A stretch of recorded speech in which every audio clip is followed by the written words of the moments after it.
बिस्मिल्लाहिर्रहमानिर्रहीम। अस्सलाम वालेकुम। प्रोग्राम सवाल जवाब के साथ मैं हूं आपका होस्ट शहजाद उस्मान ताहिर। नाज़रीन किराम, 28 मई 1998 का दिन पाकिस्तान की तारीख में योम तकबीर के नाम से जाना जाता है। यह दिन उस अजीम लम्हे की यादगार है जब पाकिस्तान ने चाकी के पहाड़ों में कामयाब एटमी धमाके किए और खुद को एक एटमी ताकत के तौर पर पूरी दुनिया के सामने पेश किया। इस दिन का मकसद न सिर्फ एक दफाई कुव्वत का ऐलान करना था, बल्कि कौम के जज्बे और साइंसदानों की कुर्बानियों और क़यादत की दूरंदेशी का एतराफ़ भी है। 1974 में भारत ने पहला एटमी धमाका किया, जिसके बाद पाकिस्तान की क़यादत को ये एहसास हुआ कि मुल्क के दफा को मजबूत बनाने के लिए हमें भी इसके ऊपर काम करना होगा।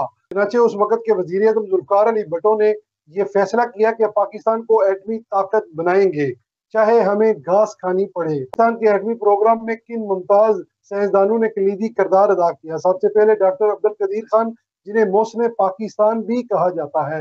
समन मुबारक, डॉक्टर इशफाक अहमद, डॉक्टर मुनीर अहमद खान, जिन्होंने एटमी प्रोग्राम की बुनियाद रखी और अपनी क़यादत फराहम की। शहीद ज़ुल्फ़िकार अली भुट्टो ने 1970 की दिहाई में कौमी साइंसदानों को इकट्ठा किया और इस मिशन का आगाज किया। फिर मियाँ मोहम्मद नवाज शरीफ ने बतौर वज़ीर आज़म 1998 में आलमी दबाव के बावजूद धमाकों का फैसला किया और धमाके किए और पाकिस्तान के दफा को नाकाबिले तासीर बनाया। उस वक़्त के आर्मी चीफ जनरल जहांगीर करामत का भी कलीदी किरदार था इसमें। एटमी धमाकों के बाद पाकिस्तान पर इक़्तिसादी पाबंदियां आयद होगी, मगर कौम ने सब्र और इत्तेसाम के साथ हालात का सामना किया। पाकिस्तानी अवाम ने इस दिन को कौमी फख्र का दिन करार दिया और आज भी पूरी कौम पूरी दुनिया में इसे योम तकबीर के तौर पर मनाती है। पूरी कौम को SMTV ग्लोबल की पूरी टीम और इस्कान पाकिस्तान ओवरसीज फोरम की तरफ से मुबारक हो ये दिन।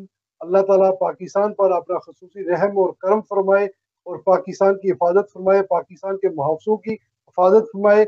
इंशाअल्लाह ताला पाकिस्तान हमेशा जिंदाबाद, पाक फौज जिंदाबाद।